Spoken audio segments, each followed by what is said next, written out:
আসসালামু আলাইকুম সুপ্রিয় শ্রোতা। মিষ্টি হোটেলস চ্যানেলের পক্ষ থেকে আপনাদের সকলকে স্বাগত জানাচ্ছি আমি ফারহানা আক্তার। আজ আপনাদের জন্য নিয়ে এসেছি আরিফ আজাদের লেখা নবী জীবনের গল্প বইটির প্রথম পর্বের অডিও সংস্করণ। বইটিতে মোট ২১টি পর্ব রয়েছে। তার মধ্যে আজ আমরা পড়তে যাচ্ছি প্রথম পর্ব, যার নাম এইসব ভালোবাসা মিছে নয়। সেই ১৪০০ বছর আগেকার সময়, চারপাশে বংশ, গোষ্ঠী আর ক্ষমতার দ্বন্দ্ব। যার বংশ যত সমৃদ্ধ, যত মর্যাদা সম্পন্ন, নেতৃত্ব আর অহংকারের বড়াই তার তত বেশি। বংশমর্যাদার প্রতাপ আর ক্ষমতার জোর সেখানে এত বেশি প্রকার ছিল যে নিচু বংশের কিংবা অপ্রসিদ্ধ বংশের কারোর সাথে সেই সময়ে সম্পর্ক পাতানোটা ছিল রীতিমতো মানহানিকর ব্যাপার। এমন একটা সময়ে, এমন একটা সমাজে যদি কারো বংশের নাম নিশানাও না পাওয়া যায়, যদি নাই জানা যায় সে কোন বংশের, কিংবা অজ্ঞাত থেকে যায় তার বংশ পরম্পরা, তার ব্যাপারে সমাজের চাহনি আর আচরণ কেমন হবে তা কি অনুমেয় নয়? হ্যাঁ, এমন একজন সাহাবী হলেন জুলাইবি রাদিয়াল্লাহু আনহু। অন্য অনেক সাহাবীর মতন তিনি খুব বেশি আলোচিত নন। জুলাইবি শব্দের অর্থ হলো যিনি বেশ খাটো। তার শারীরিক গড়ন স্বাভাবিকের তুলনায় খাটো হওয়াতে তার নামই হয়ে যায় জুলাইবি। কেবল খাটোই নয়, তার গায়ের রং ছিল কুচকুচে কালো। একে তো বংশ পরম্পরা অজানা, তার ওপর আবার খাটো আর কালচে গাত্রবর্ণ। সব মিলিয়ে ওই সমাজের সাধারণ লোকদের কাছে তিনি যে অবহেলিত আর উপেক্ষিত থাকবেন তা বলাই বাহুল্য। বিয়ের ব্যাপারে জুলাইবি রাদিয়াল্লাহু আনহুকে কেউই পছন্দ করত না। বংশমর্যাদা নেই, কালচে গায়ের রং, কৃষকায় শরীর, এমন একজন লোকের সাথে ওই সমাজে কেউ মেয়ে বিয়ে দেবে? তা কি কল্পনা করা যায়? কিন্তু জুলাইবি রাদিয়াল্লাহু আনহুর যে বড্ড সংসার পাতানোর শখ। একটা ছোট্ট কুঁড়ে ঘর, একটা ছোট্ট সংসার, তাতে আলো করে আসবে এক ঝাঁক তারকা। সেই তারাদের ঝিকিমিকি আলোয় সেই পাখিদের কিচিরমিচির কলরবে ভরে উঠবে উঠোন। এমন স্বপ্ন কে না দেখে দুনিয়ায়? জুলাইবি রাদিয়াল্লাহু আনহুও দেখেছিলেন। কিন্তু সমাজ যে বড্ড নিষ্ঠুর। এখানে হৃদয়ের পবিত্রতার চেয়ে বাহ্যিক সৌন্দর্য আর মনুষ্যত্বের চেয়ে বড় করে দেখা হয় বংশমর্যাদা। একদিন এক প্রশস্ত বিকেলে খুব মন খারাপ করে নবীজি সাল্লাল্লাহু আলাইহি ওয়াসাল্লামের কাছে এলেন জুলাইবি রাদিয়াল্লাহু আনহু। এই একটা মানুষের কাছে এসেই তিনি শান্তি পান, দুদণ্ড সুখ দুঃখের কথা বলতে পারেন। নবীজি সাল্লাল্লাহু আলাইহি ওয়াসাল্লাম ব্যতীত এই তল্লাটে জুলাইবি রাদিয়াল্লাহু আনহুর আর কোনো বন্ধু নেই। নবীজি সাল্লাল্লাহু আলাইহি ওয়াসাল্লামের পাশে বসে ওই আদিগন্ত নীল আকাশের দিকে অপলক তাকিয়ে রইলেন তিনি। নবীজি আজ করতে পারলেন জুলাইবি রাদিয়াল্লাহু আনহুর মর্মযাতনা। অন্তরের গহীনে সংসার পাতানোর যে অদম্য ইচ্ছে তার, সেই ইচ্ছে থেকেই যে এমন হাহাকার করা প্রশ্নের আবির্ভাব তা নবীজি সাল্লাল্লাহু আলাইহি ওয়াসাল্লাম ধরে ফেললেন। তিনি বললেন, জুলাইবি, আমি কি তোমার বিয়ের ব্যবস্থা করব? নবীজি সাল্লাল্লাহু আলাইহি ওয়াসাল্লাম বিয়ের ব্যবস্থা করবেন জুলাইবিবের, যার ধুলো লেগে ধন্য হয়েছে গোটা ধরণী, যাকে রব্বুল আলামিন বাছাই করেছেন জগতের রহমত হিসেবে, যার অঙ্গুলি হেলনে দুটুকরো হয়ে যায় দূর আকাশের চাঁদ। সেই মানুষটা জুলাইবিবের বিয়ের বন্দোবস্ত করবেন? এটা কি স্বপ্নেরও অতীত নয়? জুলাইবিব, যাকে সমাজের মানুষ পছন্দ করে না, যার নেই কোনো বংশীয় মর্যাদা কিংবা ক্ষমতার উৎস, ঠিক তার জন্য নিজেকে অন্যের দুয়ারে নিয়ে যাবেন স্বয়ং রাসূলুল্লাহ সাল্লাল্লাহু আলাইহি ওয়াসাল্লাম। তা কি ঘোর লাগা মধুর কোনো স্বপ্নের চাইতেও বেশি কিছু নয়? কিন্তু ইনি যে আল্লাহর রাসূল সাল্লাল্লাহু আলাইহি ওয়াসাল্লাম, সর্বশেষ নবী হয়ে এসেও যিনি মিশে যান মাটির সাথে, সবচাইতে সম্ভ্রান্ত বংশের হয়েও যার কাছে বংশমর্যাদার কানাকড়ি মূল্য নেই। নবীজির কথা শুনে আনন্দে নেচে উঠল জুলাইবি রাদিয়াল্লাহু আনহুর মন। এর চেয়ে স্বস্তিদায়ক কোনো কথা জুলাইবি রাদিয়াল্লাহু আনহু কি এর আগে কখনো শুনেছেন? এর চেয়ে তৃপ্তিদায়ক কোনো আশার আলো কখনো কি তার সামনে প্রতিভাত হয়েছিল? নবীজি সাল্লাল্লাহু আলাইহি ওয়াসাল্লামের দিকে অপলক তাকিয়ে থাকলেন জুলাইবি রাদিয়াল্লাহু আনহু, তার চোখে মুখে মুগ্ধতার অপার বিস্ময়। ঠিক নবীজি সাল্লাল্লাহু আলাইহি ওয়াসাল্লাম জুলাইবি রাদিয়াল্লাহু আনহুর বিয়ের তোড়জোড় আরম্ভ করলেন। এক আনসারী সাহাবীকে ডেকে জিজ্ঞেস করলেন, তুমি কি তোমার কন্যাকে বিয়ে দিতে চাও? জগতের সবচাইতে সেরা মানুষটা জানতে চাইছেন তার মেয়ের বিয়ের কথা। আনসারী সাহাবী তো আনন্দে আত্মহারা। তিনি ভাবলেন নবীজি সাল্লাল্লাহু আলাইহি ওয়াসাল্লাম তার নিজের জন্যই প্রস্তাব রেখেছেন, আর এমন একটা প্রস্তাব ফিরিয়ে দেবে এত দুর্ভাগা তিনি নন।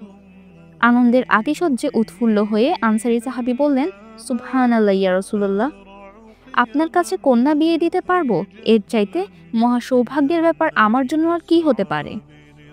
নবীজি সাল্লাল্লাহু আলাইহি ওয়াসাল্লাম বললেন, না, আমি আমার জন্য বলিনি। একটু থতমত খেলেন যেন আনসারী সাহাবী।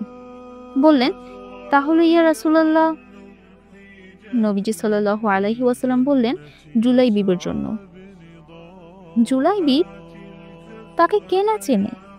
দেখতে অসুন্দর, কৃষকয় শরীর, বংশমর্যাদাহীন এই মানুষটাকে চেনে না এমন মানুষের এই তল্লাটে দেখা মেলা ভার। তার কিছুই নেই, এই কিছু না থাকাটাই যেন সবার কাছে তাকে অধিক পরিচিত করে তুলেছে। সেই জুলাইবিবের জন্য নবীজি সাল্লাল্লাহু আলাইহি ওয়াসাল্লাম তার মেয়ের প্রস্তাব রাখলেন, কিন্তু ইনি যে স্বয়ং আল্লাহর রাসূল, তার মুখের ওপর না বলে প্রত্যাখ্যান করবে এমনটা তো চিন্তাও করা যায় না। আনসারী সাহাবী বললেন, ইয়া রাসূলুল্লাহ, আমি আমার স্ত্রীর সাথে একটু পরামর্শ করতে চাই, আপনি আমাকে দয়া করে একটু সময় দিন। স্ত্রীর কাছে এসে আনসারী সাহাবী বললেন, শুনছো, নবীজি সাল্লাল্লাহু আলাইহি ওয়াসাল্লাম আমাদের কন্যাকে বিয়ের জন্য চাইছেন। এই কথা শুনে আনসারী সাহাবীর স্ত্রীর চেহারা ঝলমল করে উঠল। এই যেন মেঘ না চাইতেই অবিরাম ধারার বর্ষণ, খুশিতে যেন তার চোখ দিয়ে পানি এসে যায়। বললেন, সুবহানাল্লাহ, এ তো ভারী আনন্দের সংবাদ।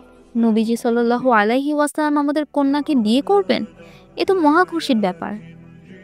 আনসারী সাহাবী বললেন, না, নবীজি সাল্লাল্লাহু আলাইহি ওয়াসাল্লাম নিজের জন্য প্রস্তাব করেননি। তাহলে? তিনি জুলাইবিবের জন্য চেয়েছেন আমাদের কন্যাকে। মুহূর্তে যেন আকাশ ভেঙে পড়ে কন্যার মায়ের মাথায়। এটা কিভাবে সম্ভব? জুলাইবিব, যার কোনো বংশমর্যাদা নেই, যে দেখতে অসুন্দর, কৃষকাই, এমন লোকের কাছে কিভাবে কন্যা দিয়ে দেওয়া যায়? ভদ্র মহিলা তার অভিমত ব্যক্ত করে বললেন, নবীজিকে বলুন, জুলাইবিবের কাছে আমরা আমাদের কন্যাকে বিয়ে দিতে পারবো না। স্ত্রীর অভিমত শুনে নবীজি সাল্লাল্লাহু আলাইহি ওয়াসাল্লামের উদ্দেশ্যে ঘরের বাইরে পা বাড়ালেন আনসারী সাহাবী। কিন্তু হঠাৎ ঘরের ভেতর থেকে একটি কোমল অথচ দৃঢ় কণ্ঠস্বর ভেসে এলো বাতাসে। আব্বা!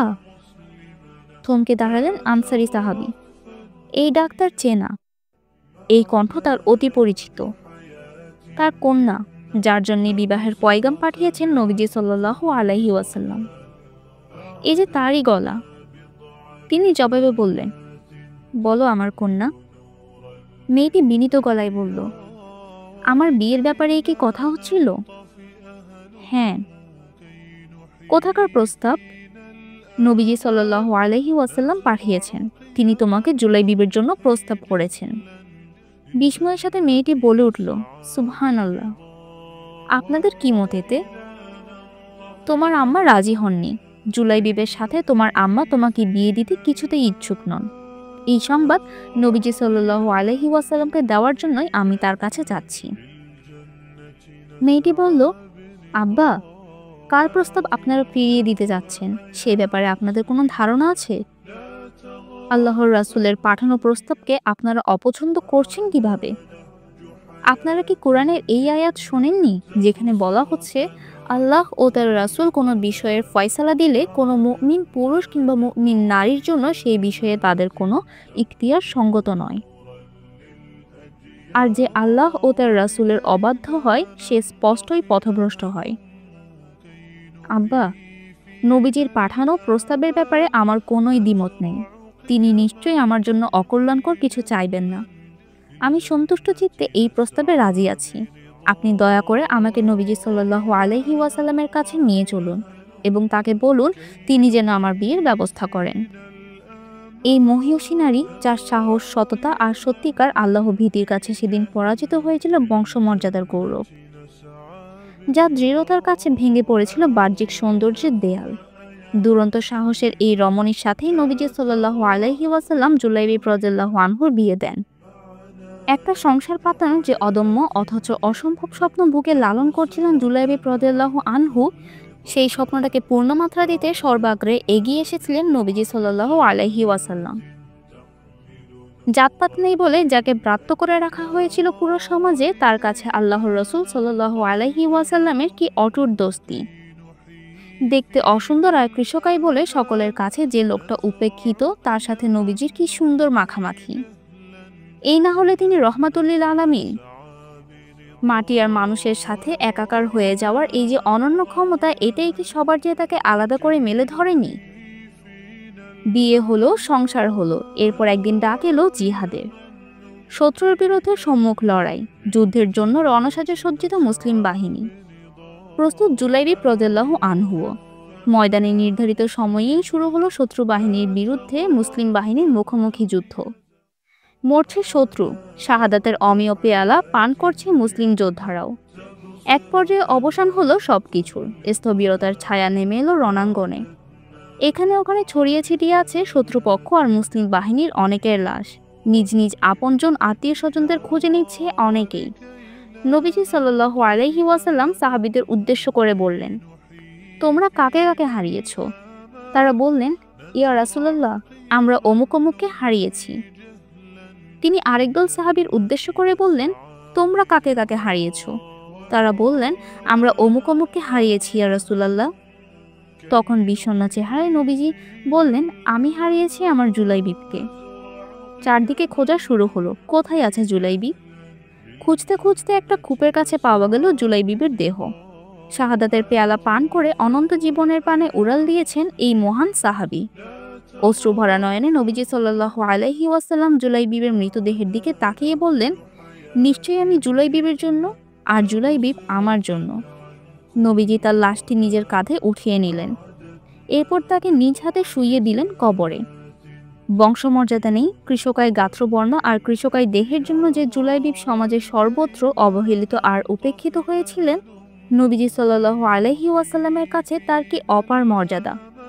যার কথা শুনলে সকলে ভ্রু কুঞ্চিত করত, তার জন্য মুহাম্মদ সাল্লাল্লাহু আলাইহি ওয়াসাল্লাম বুকের ভেতর থেকে উজাড় করে দিয়েছেন ভালোবাসা।